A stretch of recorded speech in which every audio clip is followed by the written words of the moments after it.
Itzhak Adizes is not a household name by any means whatsoever, and yet people who I really knew and admired and trusted, when they spoke about him with a reverence that you usually reserve for a Peter Drucker. Dr. Adizes was just recently voted as one of the top 30 global leadership consultants by the Executive Excellence magazine. Your methodology has enlightened our company to the lights we've never seen. And I'm proud to say that we're the oldest and largest family-owned sporting goods company in the world. And Dr. Adizes, I owe it to you. Grupo Salinas experienced a 15-fold increase in revenues over a period of 10 years using the Adizes methodology. The Franklin Mint attained a 6-fold gain in revenues without outside equity over the same length of time. The perfect manager does not exist. We are all mismanagers. And the greatest mismanager is the one who believes he's a perfect manager. 35 years of experience form the basis for the unique insights and methodology Dr. Adizes created to manage accelerated change in organizations of all sizes and in all stages of their life cycles. This methodology has been successfully tested in thousands of organizations, from startups to Fortune 100 companies to governments, and in 40 countries. Dr. Adizes lectures worldwide in 4 languages, was granted a Columbia doctorate and 4 honorary doctoral degrees, and has authored 10 books translated into 30 languages.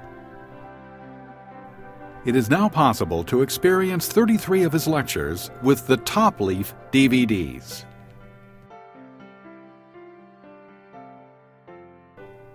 Welcome to the Adizes methodology.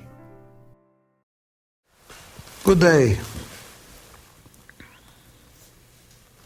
The word leadership is very much in vogue today. There are many books written about leadership and what makes a good leader, and that we all need to be leaders, and some people are born leaders, or how to develop leaders. It's a subject that preoccupies us a lot. But I would like to give a word of warning. This is another fad in my judgment. We have saw the word management change over the years. At the beginning, the process was called administration. That's why the first books in management were about administration, and the first journal in the field was Administrative Science Quarterly, administration. But then when administration did not produce the desired results, the word administration was relegated to some middle management, to the bureaucrats. They are administrators. And a new word was created, management. That's why many business schools changed their names from Graduate School of Business Administration to Graduate School of Management. Because it was felt administration is only a piece of the action, and what we really need to amplify and understand the concept on a much wider way. That didn't work either. The management process did not did not produce the results that were expected. So a new fad emerged, and it's the word executive, CEO, Chief Executive Officer, executive programs, executive development and training. And the word management now was relegated to middle management. They are just management, they are not executives. The executives is at a much higher level.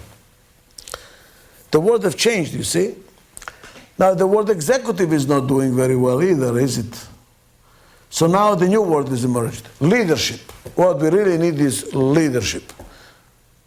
I'm suggesting to you it is the same lady in a different clothes. We have not changed the paradigm of our thinking. We are still individualizing and personifying the process of management.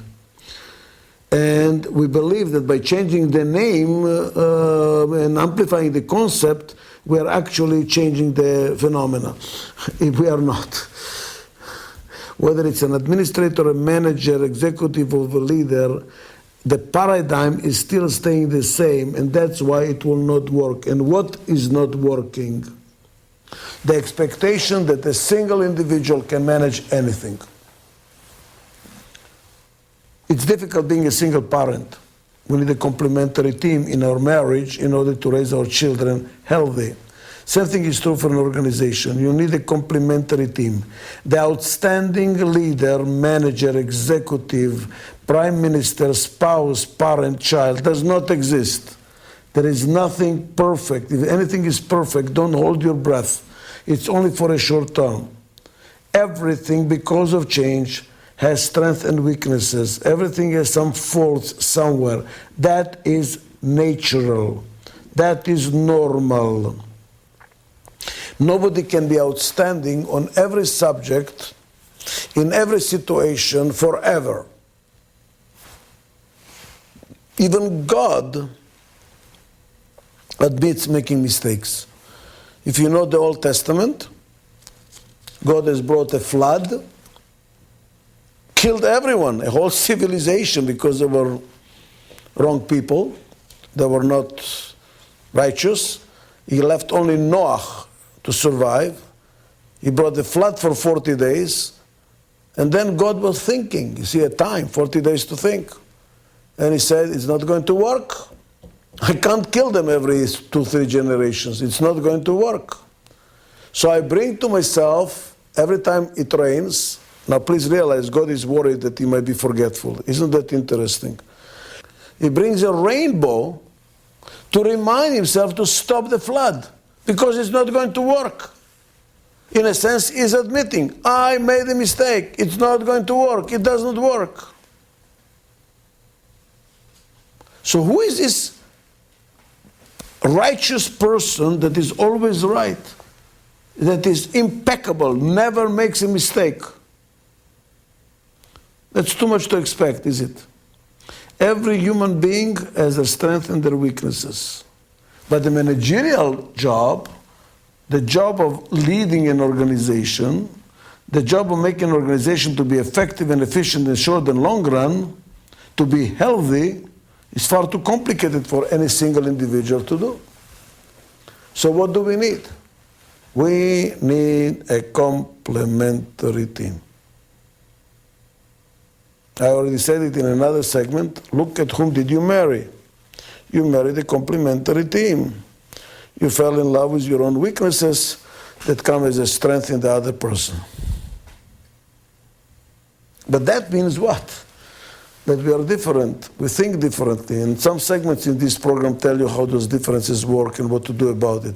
But the essence is we need each other, but we don't like it. Why? Because we are different. We think differently, we have different needs, different expectations, different styles of making decisions, and that creates a lot of conflict. So now what do we do? What is a leader? Please look at my hand. Do you see that the hand is 5 different fingers? 5 different fingers. And we need the 5 different fingers in order to get a hand. Because every finger does something different than another finger. If you had 5 fingers, like the pointing finger, would you have a good hand? This is the best finger there is. No, you will not have a good hand. Because you will need things that this finger can do that this finger cannot do. Now in another segment I also told you that in the Middle East, when the 5 fingers are together, that's called a khamsa, that's a blessing. When the 5 fingers are separate, that's a curse. So if you put it in front of somebody's face, 5 fingers like this, you're actually cursing them. What is the difference between a blessing and a curse? Probably 2 inches. Are we different and together? That's a blessing. Or are we different and separate? That's a curse. So what is the role of leadership then? Look at my hand. Which finger is the most important one? This one. You know why? Because the thumb is the only finger that works with every other finger. If you don't have a thumb, you don't have a hand. As a matter of fact, if you lost your thumb by some accident, a surgeon will have to break your healthy finger to make it perform like a thumb so that you can have a hand. You know what a leadership is? Here is the title of my future book, or a chapter in my present book. Being a leader is being a thumb. Make us work together. Make our differences work as a hand. Please, many people think that leadership is this finger. Do this, pointing, telling people what to do. That's also leadership, no question about it. But it's only appropriate for a startup, by the way, or under tremendous time pressure or very risky situations. Somebody has to say, stop talking, time is too expensive, the cost of time is higher than the value of what we are getting out of it. Do something. Let's be approximately right rather than precisely wrong. That's okay, that's a leadership. But for a prime organization that is not under some crisis, normal situation, this is leadership. To get the different people to work together, to cross-pollinate, to enrich each other with their different points of view. It's like a group of people that are blind describing an elephant. Each one of them sees a piece or feels a piece. By communicating, they can see the total picture. And that's what we need in management. None of us is outstanding. None of us can do everything.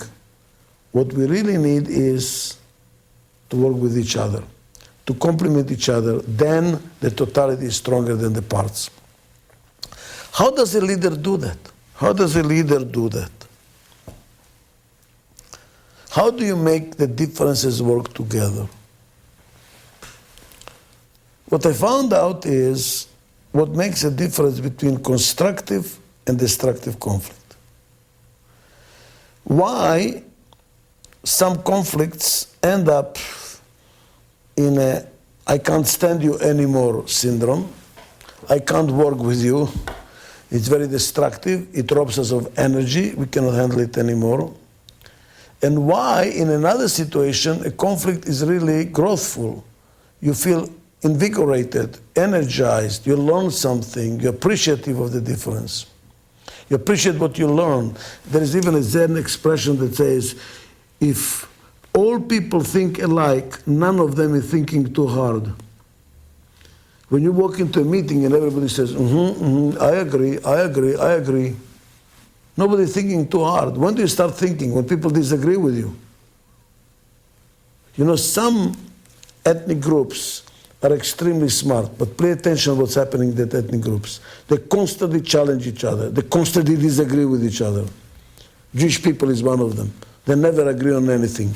They will always try to find out a hole in your argument to disagree with you. That makes you think. That makes you constantly think. It's not a very easy way to live, but you constantly think.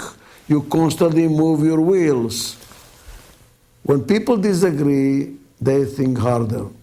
But how to make the disagreement and thinking harder not be exhausting, disruptive, discouraging, dysfunctional? It is by having a culture of mutual trust and respect. And what does it really mean? What does it mean, mutual respect? Let's start with mutual respect. It is not how nicely you speak and how you smile and listen and look the person in the eye. I mean, some people, you just want to kill them. They speak very nicely, but you see the big teeth behind it. I mean, I've seen this in the faculty meetings when I was a professor. When a professor was starting a meeting and saying, may I disagree with my learned colleague? Wow, you know that the guy is pulling a knife to stab you with. So it's not the tone of voice. It helps, but it's not it. That's not the essence. And I was looking for many years, what is essence? What does really respect mean? And I found it with a philosopher, Immanuel Kant, who says, respect means to recognize the sovereignty of the other person to be different. Let's go over that slowly.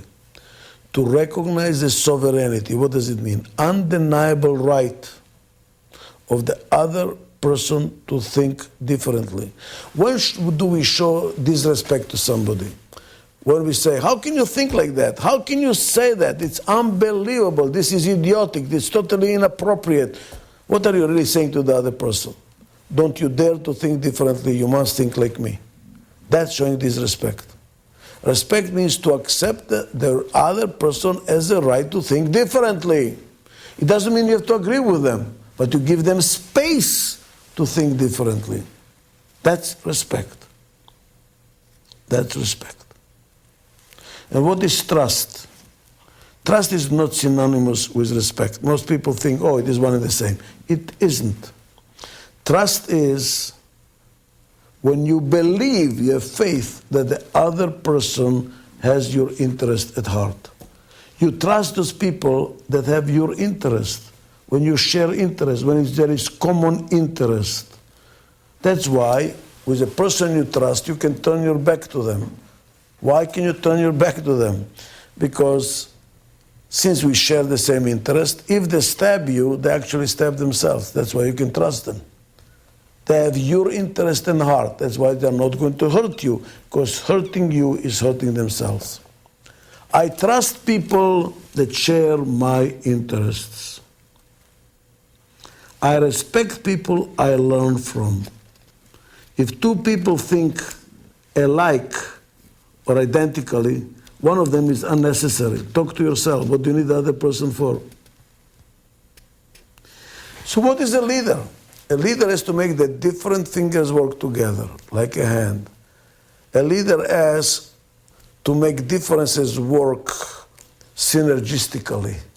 So we kind of enrich each other with our differences. We learn from each other. How does he do that? That is the role that the leader has to perform.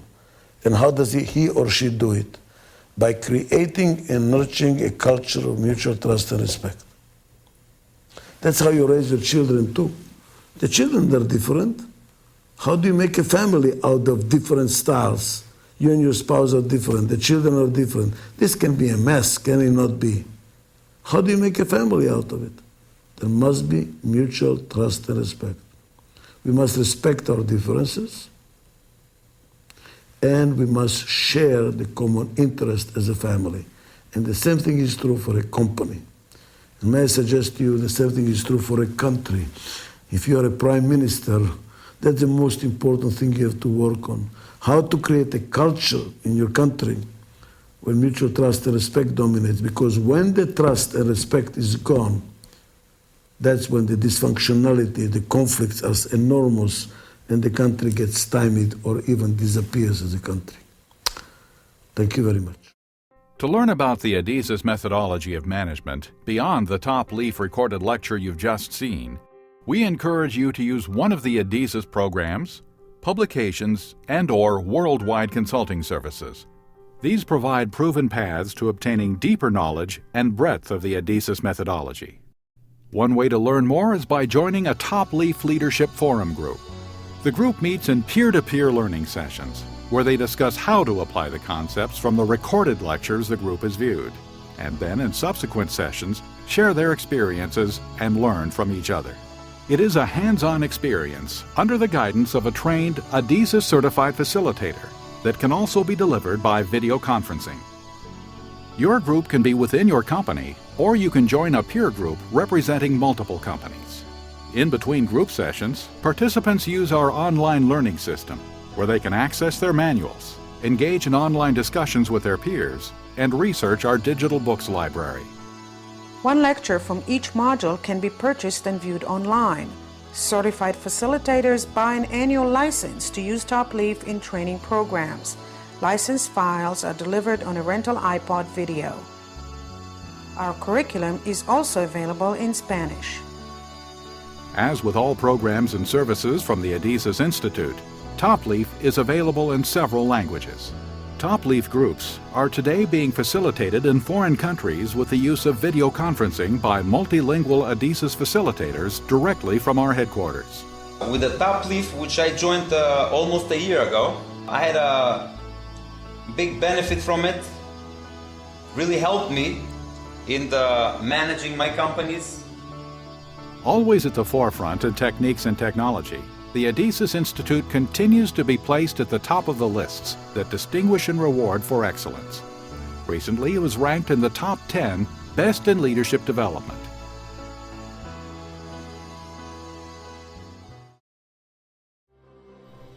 You can always learn more by reading Dr. Adizes' books. Recent titles include Management Mismanagement Styles, Leading the Leaders, How to Handle People Whose Style is Different from Yours, How to Solve Management Crisis, Mastering Change, Pursuit of Prime, and his seminal work, Managing Corporate Life Cycles, How and Why Organizations Grow, Age, and Die, and What to Do About it.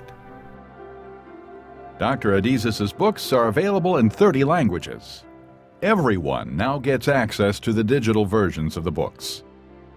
To purchase Adizes books and DVDs, go to www.adizes.com/store. Beyond attending Top Leaf forums and reading the books for in-depth application of the Adizes methodology, Adizes offices worldwide help clients by using the methodology to accomplish rapid and effective strategic changes. The Adizes offices exist to provide clients and those that want to deploy the Adizes program and management resources and tools more effectively. And because this is the core competence of an Adizes office, the clients are able to do so with greater speed and accuracy. The Adizes Institute has offices in 11 countries, working in 9 languages, staffed with certified associates who have been trained for over 3 years in the Adizes methodology, and who have been practicing top managers prior to joining Adizes. The way in which the program gets deployed, it always starts with an initial diagnosis. That's more like a self-diagnosis by the core management team. And then based on what the issues are and the unique life cycle position that the organization finds itself in, a customized program is designed. We need a color team of styles, PAEI. In addition, Adizes associates deliver lectures and workshops in multiple languages to increase the understanding of change management in a world of accelerated change. Certified associates have a deep and diversified professional experience base. In addition, the Adizes training and certification process is rigorous and lengthy, 3 years for full certification. Training for Top Leaf facilitation takes less time, but requires no less commitment to the core methodology, crucial to obtaining successful results. To become a certified Adizes associate or to contact your local Adizes office, go to www.adizes.com. The Adizes Graduate School for the Study of Leadership and Change offers MA and PhD programs online. Dr. Adizes is the dean of this internationally acclaimed school, as well as the originator of the Management Vitality School. The Management Vitality School offers interactive, distance learning workshops that provide high-level learning of Adizes principles to senior managers and executives. To enroll in the Adizes Graduate School, go to www.adizesgraduateschool.org. To enroll in the Management Vitality School, go to www.managementvitality.com. Join us by becoming a Top Leaf group participant or a certified Top Leaf facilitator or recruiter by going to our website, www.adizestopleaf.com.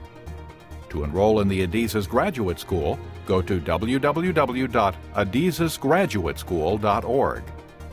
To enroll in the Management Vitality School, go to www.managementvitality.com. To purchase Adizes books and DVDs, go to www.adizes.com/store. To become a certified Adizes associate or to contact your local Adizes office, go to www.adizes.com.